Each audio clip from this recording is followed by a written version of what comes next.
Dans Jean 2, du verset 13 à 22, Jésus étant à Jérusalem dans le temple, chasse tous les vendeurs et les changeurs en leur ordonnant de ne pas faire de la maison de son Père une maison de trafic.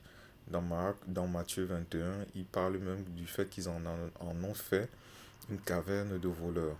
Et dans Jean 2, du verset 13 à 22, quand il le fait, certaines personnes s'insurgent en disant: Mais maître, quel miracle fais-tu en agissant de la sorte? Et Jésus dit: Détruisez ce temple et je le relèverai en 3 jours.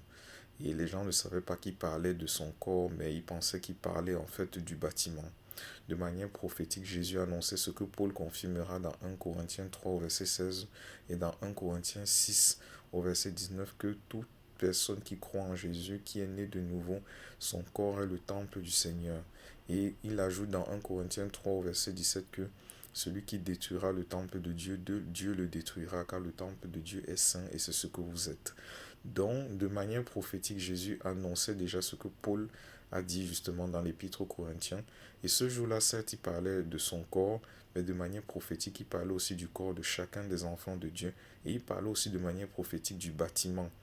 Car en les chassant de la sorte, en fait, Jésus était en train de les épargner d'un jugement qui devait tomber sur eux tôt ou tard à cause de cette conduite qu'ils tenaient depuis dans la maison des dieux au culte de Dieu. Donc c'est en fait pour les sauver qu'il les chassait de la sorte. Vous voyez un peu? Donc c'était même par amour qu'il les avait chassés. Car le temple de Dieu, mes frères et sœurs, nous devons toujours nous souvenir qu'il a quatre fonctions principales. C'est d'abord une maison de prière, comme c'est dit dans Marc 11 au verset 17. Et Jésus rappelle là-bas ce qui est dit dans Ésaïe. Il est écrit: Ma maison sera une maison de prière pour toutes les nations. C'est ensuite le lieu de l'enseignement de la parole de Dieu. C'est dit dans Luc 21 du verset 37 à 38 et dans Jean 8 du verset 1 à 2. Il est dit que Jésus passait ses journées à enseigner dans le temple quand il était à Jérusalem. C'est un lieu aussi pour faire des offrandes en vue de l'entretien de la maison de Dieu et pour l'avancement de l'œuvre de Dieu, comme Jésus le montre dans Marc 12 du verset 41 à 44, où il prend en exemple la pauvre veuve qui a fait son offrande avec humilité et avec foi.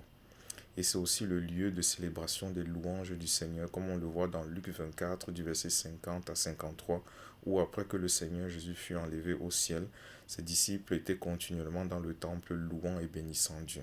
Ce sont les quatre fonctions principales du temple de Dieu, mes frères et sœurs. Et nous-mêmes qui sommes le temple de Dieu, veillons à le garder dans la sainteté pour la seule gloire de Jésus. Fidèlement en Christ, je vous salue.